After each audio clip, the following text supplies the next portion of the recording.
Hello! Kumusta na kayo dyan sa mga kamarites ko? Kapuhan shop ko, guys ko! Ako ulit ito, Bet Aglasi.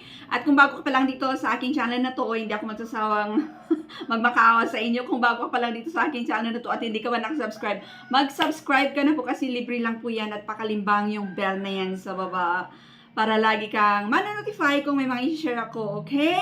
So, our vlog for today is we're going to do Q&A. Ayan, kung datihan ka na dito, alam mo na, i-flex ko, i-comment natin yung mga share nyo about sa mga jewelries or yung mga sunlight experience nyo para sa mga kababayan natin, lalo na yung mga OFWs dyan na nag-aabang ng ating sunla update, okay? Na-update nila yung mga last nila, ganun yon. Ayun, so na-miss nyo na yung place ko. So nandito ako sa bahay at alam nyo na ang aking sinasabing na-miss nyo yung background ko na maraming manok. Okay na, tumitila. Ayun, so same pa rin, marami pa rin manok yung aking kapitbahay. So ayan, pag mag-vlog ako dito, sumasabay sila. Pero pag nag-stop ako, matutulog sila. Ewan ko ba?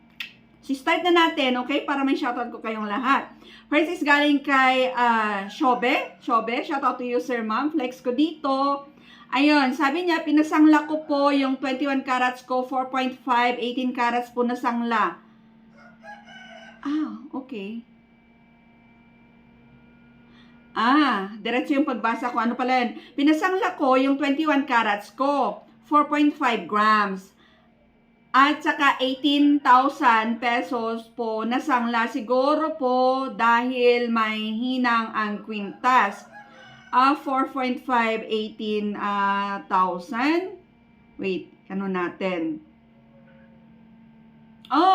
Okay na po yan. Kasi last time, bali 4,000 pesos ang lumalabas na per gram ng 21 carats mo. Kasi last na update ko ng 21 carats is 4,000 pesos. Pero pag ngayon, kasi parang hindi pa mabot ng isang buwan, diba? Yung last na sunla update natin is ganong price. Pero biglang, ewan ko, ngayong linggo na ito is biglang zoom! Sabi nung mga ginto ngayon. Kaya nag-update rin yung mga pawn shop, okay? Ayun. So, parang okay lang naman yung 4,000 na yan. Kaya, dapat tubusin nyo yan kasi po, sobrang tumataas yung presyo ngayon ng ginto, okay? Thanks for sharing. Next is galing kay Adele Shu. Shout out to you, Sir Ma'am.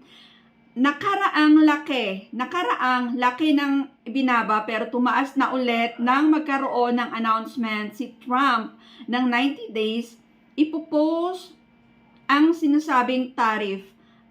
Ayon naman sa mga veterano, 2025 maaring umabot o abot ng $3,500 per ounce.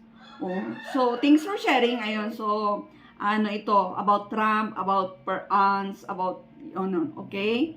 Ayun, so, nagbe-base siya sa tariff. Yeah, biglang tumaas. Ano ang per gram ngayon? Okay, thanks for sharing. Next is galing kay Dambus. Shout out to you, Sir Ma'am. Thank you again, Beth. Share ko lang dito sa Singapore. Nasa Singapore ka pala.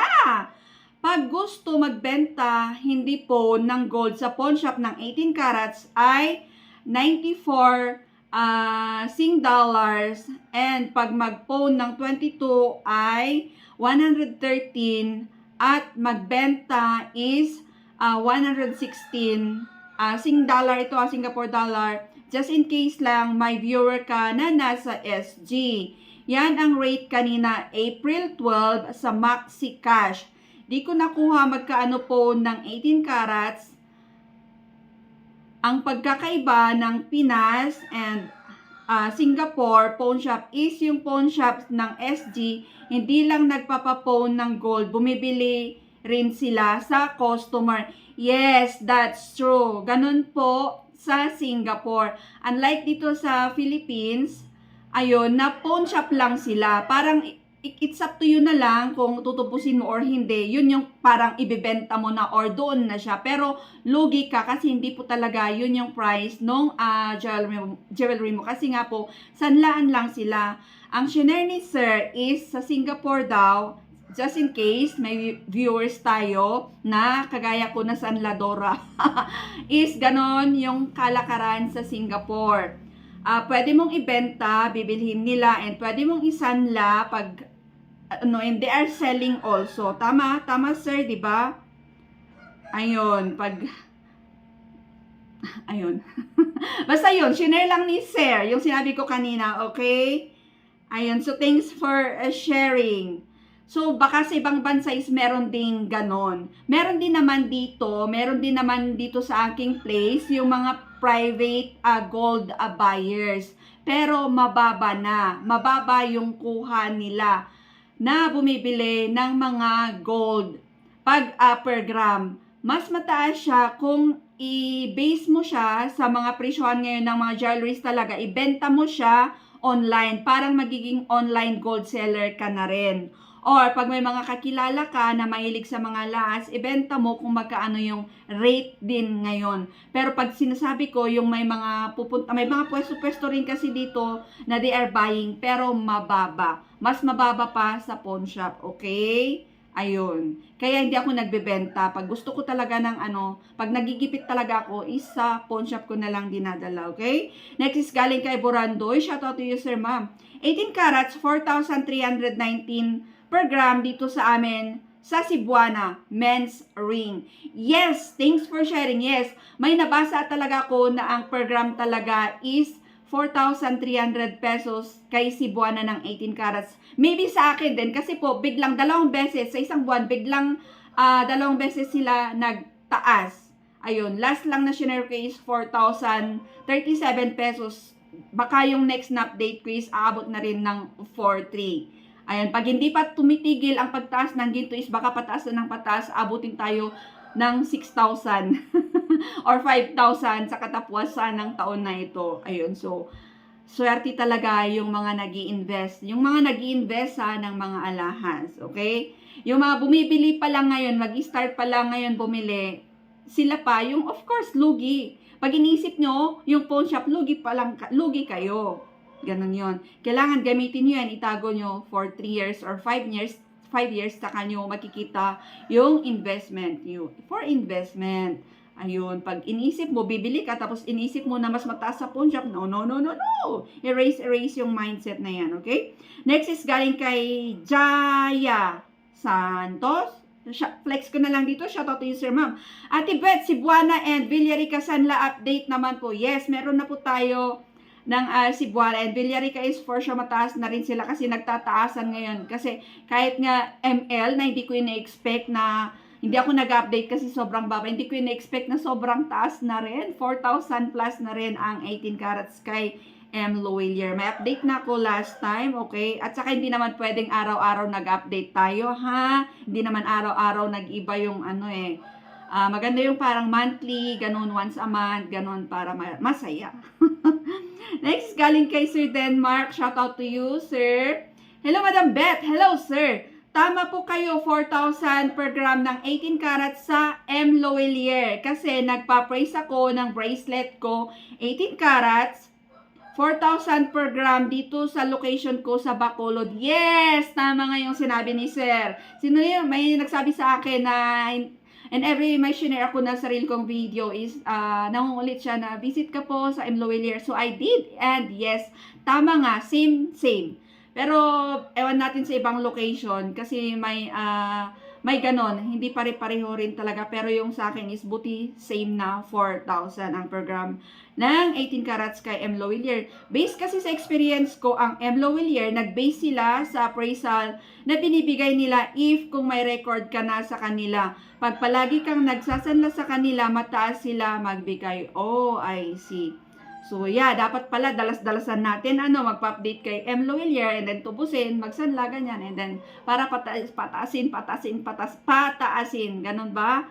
Ayun, so, try ko mag-visit next time kasi nagsanla tayo kay M. Loelier. Ayun.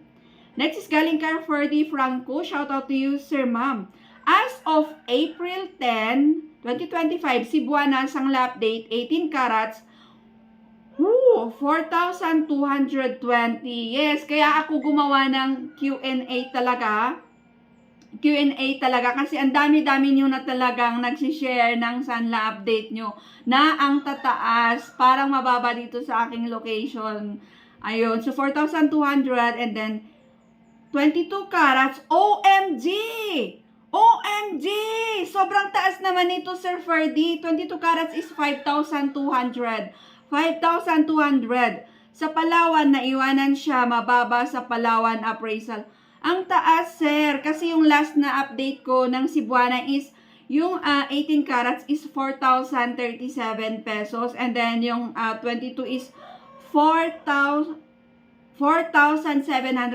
Sa'yo is nasa 5,200 na. Maybe next, yun. Maybe next na update ko is same siguro na ganyan. Okay? Thanks for sharing. Ang taas, next is galing kay Gina Pundar. Shoutout to you, sir, ma'am. Wow, taas ng sanla. Thank you, ma'am. Thank you din sa panonood. Ayun. Hope nakasubscribe ka na rin. Ayan. Next is galing kay John Ray Kalamba. Shoutout to you, sir, ma'am. Sa RD Pawn Shop, ma'am, mahal na rin dito sa Davao. 18 carats, 4,100 pesos per gram. So, I think lahat na talaga ng mga pawn shop is nasa 4,000 na ang per gram ng 18 carats. Kasi po, yung 18 carats ngayon, brand yung is sobrang mahal na. Like, for example, yung 4,200 per gram ngayon is nasa 5K na. So, biglang taas. So, I think yan yung reason na dapat yung mga pawn shop is nag-update na rin sila ng mga presyo, okay? So, buti naman, kaya swerte talaga, ulitin ko lang yung mga maraming investment sa mga lahas. Bekenemen, sarot, bekenemen, di ba? Ayan, so next is galing kay Maricel Arana. Shout out to you, sir, ma'am. Ma'am, pa-update po sa 22, magkaano po sanla. Meron na po tayong update and tingnan nyo lang din sa mga comment section. May mga kababayan tayong nagbibigay ng mga sanla update nila or sanla experience nila. Doon na lang po tayo mag-base, okay? Doon tayo mag-base. Huwag kayong kukuha ng talagang exact kasi walang exact price. Kasi magkakaiba tayo ng location, jewelries, record, and yung si staff, mode ni staff, ganun. Pero, once na, nyo, at least may kayo. At least may alam kayo na presyo ng 22 carats. Ayun. Hindi ko na, nasa dulo ng dila ko yung exact time, hindi ko na masabi. Ayun. So, next is galing kay Axel Vlog. Shout out to you, Sir Axel. Ma'am, dito po sa amin sa Manila, 4,080 pesos ang program ng 18 carats kay Cebuana. OMG! Same tayo, sir. Ka-update ko lang kay Cebuana. Halos same tayo. Yung sa akin naman is 4,037 pesos. Sa'yo is 4,080 pesos. Kasi po, sir, yung iba is may 4,2, 4,3, ganun na po. So, baka next na update natin is nasa ganong price na lang, okay? So, that's it for today's vlog. Abangan nyo na lang po yung next na Q&A natin kasi may part 2 tayo. Mahaba na po ito para may shoutout ko kayong lahat at hindi kayo mabagot panoorin pag mahaba-haba na aabot na tayo ng 15 or 20 minutes. Di po ba? Iniiwanan nyo na ako pag gano'n eh. So, that's it for today's vlog. Thanks for watching and you know the drill. Feel free to comment down below para may shoutout tayo sa next Q&A. Thanks for watching. Bye-bye. God bless. May part 2, okay? Bye!